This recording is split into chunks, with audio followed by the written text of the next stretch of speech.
नीतीश कुमार ने सोमवार को बिहार के मुख्यमंत्री पद की शपथ ली। उनके साथ 14 अन्य मंत्रियों ने भी पद और गोपनीयता की शपथ ली। बीजेपी विधानमंडल दल के नेता तारकिशोर प्रसाद और उपनेता रेणु देवी ने उप मुख्यमंत्री पद की शपथ ली। बिहार में ऐसा पहली बार हो रहा है जब राज्य में 2 डिप्टी सीएम बनेंगे। साथ ही रेणु देवी बिहार की पहली महिला उप मुख्यमंत्री भी हैं। सीएम नीतीश के मंत्रिमंडल में बीजेपी से 7, जेडीयू से 5, हिंदुस्तान अवाम मोर्चा और विकासशील इंसान पार्टी से एक नेता को मंत्री बनाया गया है। हम लोग मिलकर काम करेंगे, जनता की सेवा करते रहेंगे, जनता की सेवा करते रहेंगे। मुख्यमंत्री नीतीश कुमार ने आज सुबह कैबिनेट की बैठक बुलाई है।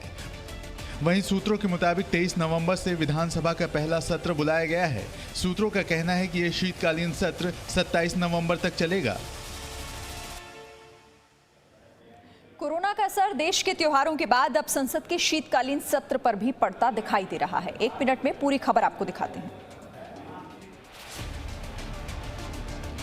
कोविड-19 के बढ़ते मामलों को देखते हुए राष्ट्रीय राजधानी में इस बात पर विचार किया जा रहा है कि संसद का 2 अलग-अलग सत्र बुलाने की बजाय एक सत्र ही बुलाया जाए। दरअसल सर्दियों में संसद के 2 सत्र बुलाए जाते हैं। एक शीतकालीन आमतौर पर नवंबर के आखिरी सप्ताह या दिसंबर के पहले सप्ताह में शुरू होता है और दूसरा है बजट सत्र जो जनवरी के आखिरी सप्ताह से शुरू होता है और 1 फरवरी को केंद्रीय बजट पेश होता है।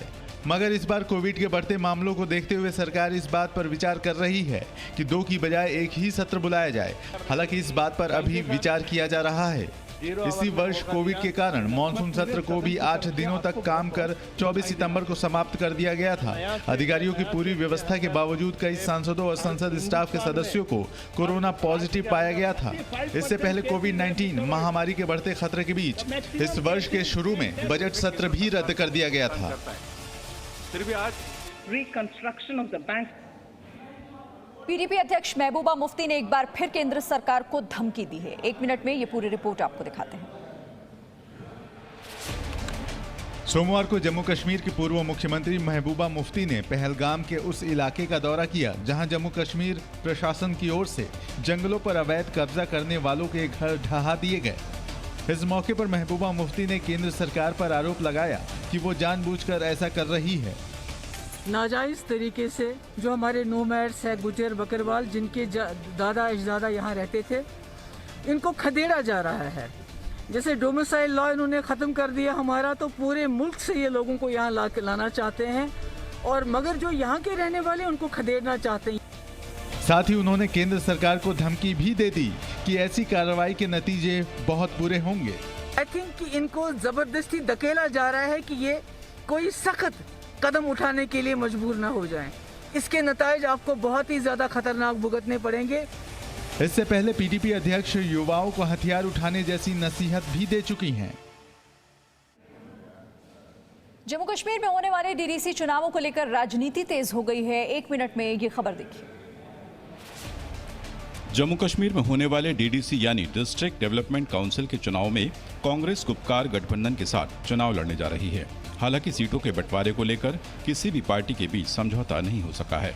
इस फैसले के बाद बीजेपी की ओर से कांग्रेस पर चौतरफा हमले शुरू हो गए हैं। केंद्रीय मंत्री रविशंकर प्रसाद ने एक प्रेस वार्ता करके कहा कि इस गुपकार गठबंधन का मकसद अनुच्छेद 370 को वापस बहाल करना है। इनका डिक्लेयर्ड एजेंडा है कि आर्टिकल 370 को हटाया जाना, रद्द होना चाहिए और आर्टिकल 370 को रिस्टोर करना। तो वहीं बीजेपी के राष्ट्रीय प्रवक्ता संबित पात्रा ने गुपकार गठबंधन को गुप्तचर गठबंधन कह दिया। ये गुपकर है या गुप्तचर है? मैं ये सवाल पूछना चाहता हूँ। ये गुप्तचर अलायंस वही चाहती है जो पाकिस्तान चाहता है। आपको बता दें कि पहले भी जम्मू कश्मीर के पूर्व मुख्यमंत्री फारूक अब्दुल्ला ये साफ कर चुके हैं कि उनका मुख्य एजेंडा अनुच्छेद 370 को वापस बहाल करना है।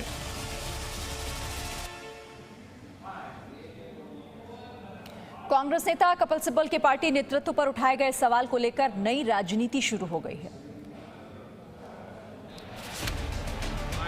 कांग्रेस नेता और पूर्व केंद्रीय मंत्री कपिल सिब्बल ने एक अखबार को दिए गए इंटरव्यू में पार्टी को आत्ममंथन करने की नसीहत दी थी, जिस पर अलग ही राजनीति शुरू हो गई है। उन्हीं की पार्टी के नेता और वर्तमान में राजस्थान के सीएम अशोक गहलोत ने इस बात पर नाराजगी जताते हुए ट्वीट किया है। श्री कपिल सिब्बल को मीडिया में हमारे आंतरिक मुद्दे का उल्लेख करने की कोई आवश्यकता नहीं थी। इससे देश भर में पार्टी कार्यकर्ताओं की भावनाओं को चोट पहुंची है। कांग्रेस पर कई बार संकट आया है।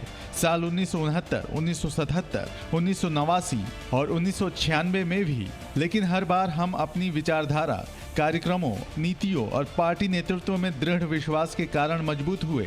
वहीं बीजेपी ने इस मौके पर एक बार फिर परिवारवाद पर हमला बोलते हुए गांधी परिवार को घेरा। आप बताइए कब तक 100 टन का पत्थर दिल पे रख के ये सब चुप बैठेंगे? कांग्रेस के नेता गुणगान कर रहे थे गांधी परिवार और परिवारवाद का, अब धीरे धीरे वो पत्थर उनको ही सफोकेट कर रहा है। प्रधानमंत्री नरेंद्र मोदी के रेडियो कार्यक्रम मन की बात से रेडियो चैनल की आमदनी बढ़ गई है। एक रिपोर्ट देखिए। पीएम मोदी के रेडियो कार्यक्रम मन की बात पर विपक्ष लगातार ये आरोप लगाता आया है कि ये कार्यक्रम पैसों की बर्बादी कर रहा है, लेकिन एक आरटीआई से ये खुलासा हुआ है कि इस कार्यक्रम की वजह से रेडियो की आमदनी 3 गुना से भी ज्यादा बढ़ गई है। आरटीआई से मिली जानकारी के मुताबिक 2014-15 में कार्यक्रम के पहले वर्ष में 1 करोड़ 16 लाख रुपए, 2015-16 में 2 करोड़ 81 लाख रुपए, 2016-17 में 5 करोड़ 12 लाख रुपए, 2017-18 में 10 करोड़ 58 लाख रुपए, 2018-19 में 7 करोड़ 47 लाख रुपए, 2019-20 में 2 करोड़ 56 लाख रुपए और 2020 में अब तक 58 लाख रुपए की आमदनी हो चुकी है। कुल मिलाकर ये आंकड़ा 30 करोड़ रुपए से भी ज्यादा का है।